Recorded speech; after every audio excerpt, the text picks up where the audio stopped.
X-Men Green. Modern day heroes for a modern day audience. Made up primarily of psychopathic murderers, if the comic is any indication. Now, personally, I gotta say I am hoping that the eco-terrorist mass murderer market is a pretty slim sliver of the overall population, but apparently Marvel believes it's a sizable enough portion to aim an entire comic book at them, so all I can really say is that I hope Marvel is wrong on this one, as they've been wrong about practically everything else as concerns their audience over the last half a decade or so. And just in case you're unaware of what's going on here, you may have seen floating around social media, etc., a clip from the comic where a mutant stabs a store clerk in the throat with a pair of scissors because a sea turtle choked on a plastic bag that came from that store. It's very proportional, don't you think? A very heroic thing to do. Mind you as well, it wasn't a plastic bag thrown into the sea by this store clerk, or with any malicious intent, it was simply just from that store. And having now tasted blood, our modern hero goes on a murder rampage. This entire comic, the reason why it got passed around everywhere is because it is absolutely indicative of a much greater ill within our society that is being highlighted through this comic with the absolute callous disregard for human life because of a plastic bag. And the fact that this character is portrayed as the hero of this story. But don't let me get ahead of myself. Let me actually take you through this story, eh? Because if I had to suffer, you're going to have to suffer as well. My torture begins with a gang of spandex-wearing, glow-in-the-dark hippies using a live tree as a guitar. But don't worry, the tree likes it. I've apparently been told. But then, shock and horror, a wild plot point washes up on the shore, conveniently enough, and proceeds to vomit forth a whole plastic bag. A remarkably well preserved one at that. And having seen this horrific scene, our main character does the only reasonable thing. She identifies the store via the plastic bag, then goes to the shop, calls the manager, and stabs him in the neck with a pair of scissors. That did indeed escalate quickly. And correct me if I'm wrong here, but I seem to remember back in the day, superheroes fought extraterrestrial invaders, the Nazis, or criminally insane supervillains. Whilst now, we get to see the heroic struggles against the dude that packs your groceries. Batman may refuse to kill the Joker because of his moral compass, but this chick has no such compunctions with Bob over here. These are the actions of a psychotic villain, in the vein of the Joker. Just a pure, cold-blooded madness. This isn't, to take an X-Men example, Magneto, a monster, sure, but a monster with a rationale, a reason for his actions. Magneto survived the Nazi death camps. That's his reason for assuming the worst about humanity. This chick's reason? She saw a dead sea turtle.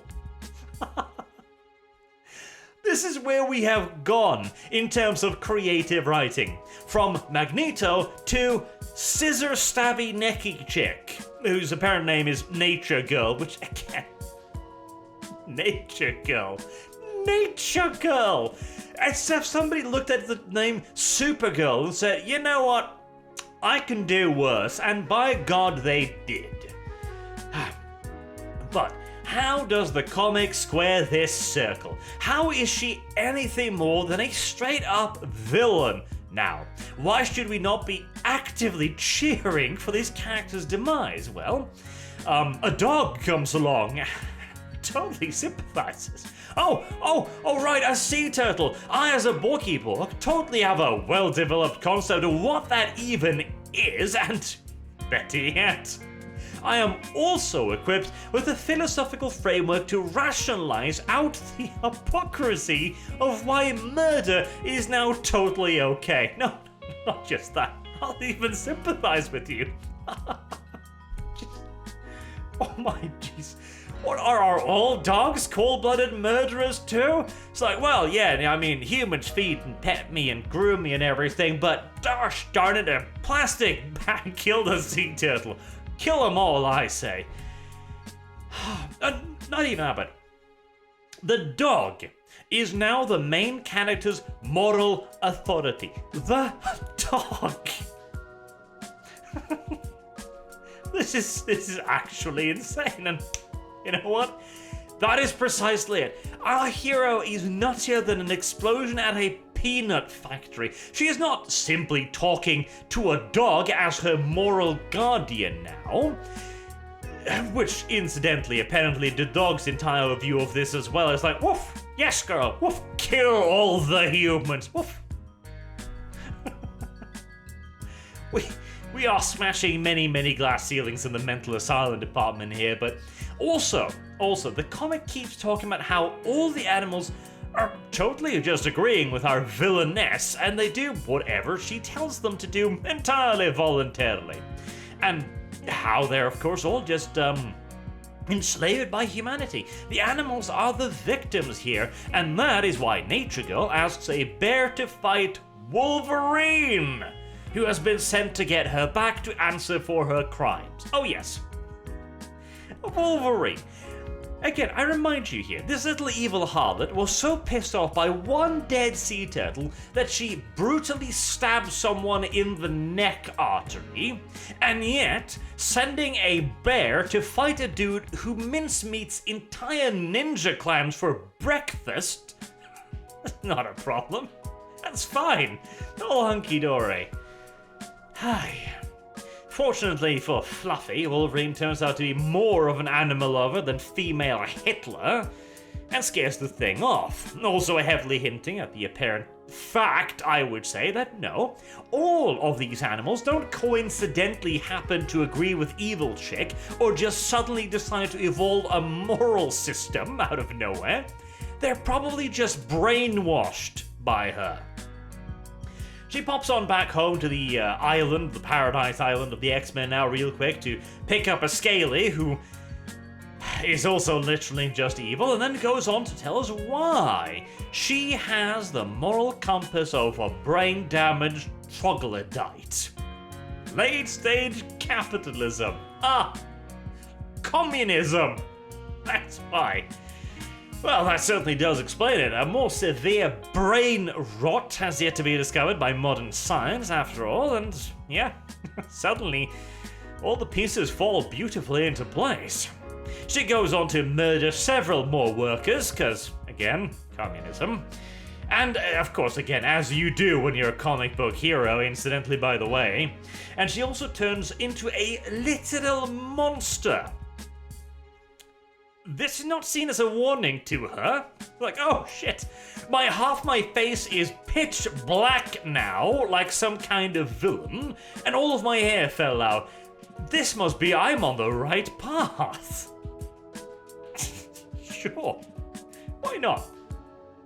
She eventually runs into Black Mamba, another supposed villain who tries to use her magical mutant powers to guilt trip our female Sauron into submitting, and she just shrugs it off because she doesn't have any guilt to trip, and I shit ye not, the ghost of the sea turtle appears to go, "Avenge me!"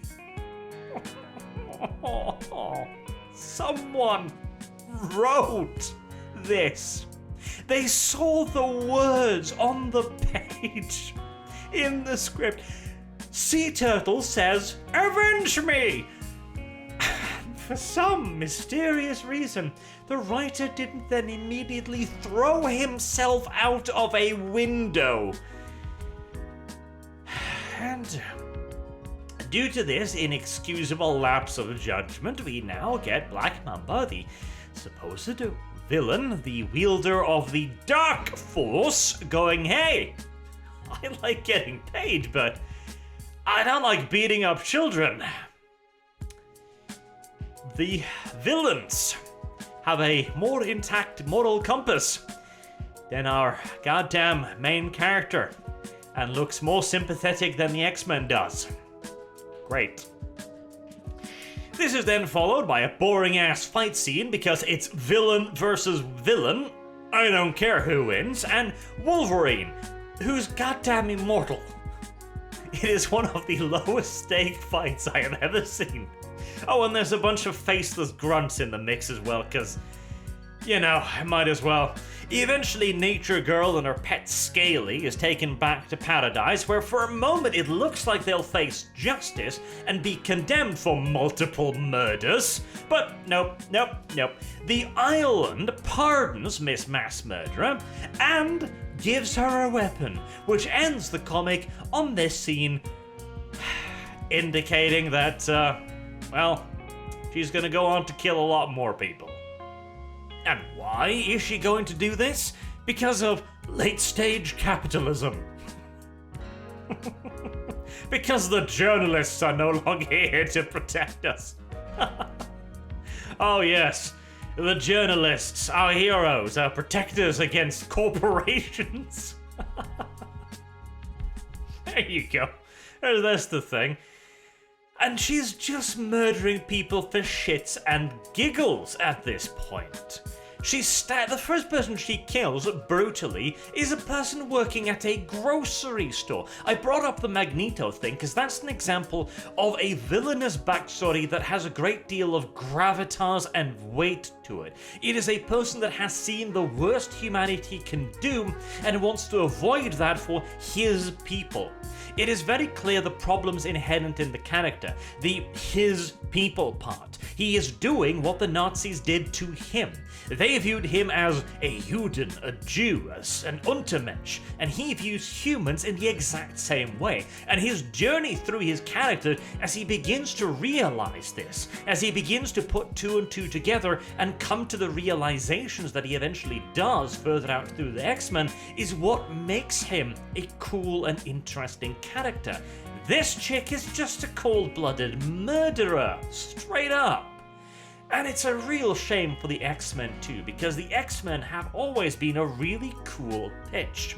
You've got here a bunch of superheroes that are not necessarily fitting into the usual superhero mold. Because again, back in the day, superheroes were ideals, they were perfect, they were Superman, the Boy Scout, the perfect hero, to the point that they had to add on layers of flaws and vices and problems onto the characters to make them more relatable and better. As we saw with, for example, Tony Stark again, or Spider-Man. Spider-Man is one of the best examples of this, as he is a thoroughly flawed character with tons of problems and constant insecurities, and that's what makes him so cool and relatable. The X-Men 2, to return back to that point, was a bunch of heroes who didn't necessarily fulfill the usual requirements of a hero. A lot of them were completely goddamn useless with terrible superpowers, and the cool part was seeing them begin to use them and change them into something actually worthwhile, like Rogue, for example, or Scarlet Witch, whose superpowers tend to backfire and ruin everything more often than not. That was cool. And yeah, absolutely, as some of the wokeists online have pointed out as well, it was absolutely trying to send a message about oppression. Just because somebody is different doesn't mean that they're evil, but it was also sending a message about control. Yeah, just because somebody is a mutant doesn't mean they're evil, but it can mean that they are dangerous, and they do need guidance. This is what Xavier's School for Gifted Children was. It was getting these mutants off the streets, it was teaching them how to use their powers and building them into proper functional members of society. That was the point of X-Men, making heroes out of these outcasts. Well, Xavier's dream lies in dust and ruin now, I guess. And you could, of course, just go like, oh, it's just a stupid comic, and yes, it probably is. Marvel, DC, all of these comic companies have been shitting all over their properties for decades now. This is merely the latest load to land upon the X-Men's head. The latest pile of warm, slightly liquidy feces evicted from some writer's asshole for no other reason than to try and push his anti-capitalism narrative. Late-stage capitalism. Oh heavens. Again, it's nice to know the name of the mental disease that has infected Nature Girl, if nothing else. But it is also so much more than that. This is an entire story glorifying not just eco-terrorism, but straight up murder in the name of a bloody sea turtle who haunts this woman's dreams going, "Avenge me!" It is beyond cringe, and has wandered well and truly into the territory of actually kind of disturbing. And this is what Marvel puts out now. Again, all of the sympathetic attributes of the X-Men wiped out. This has none of the depths or the interestingness or the complexity of the flawed characters of yesteryears. This is just a villain presented with the mantle of a goddamn hero. Ugh, disgusting. Anywho, I'll wrap it up there. If you enjoyed the video, do remember to leave a like and a comment in the comment section down below, because that's what YouTube likes, and I would like to grow nice, big, and fat, so I too can take dumps on Marvel from a great and monstrous height. Maybe after getting shat on themselves, they'll eventually learn their lesson. Likely story indeed. Until next time, have a good day.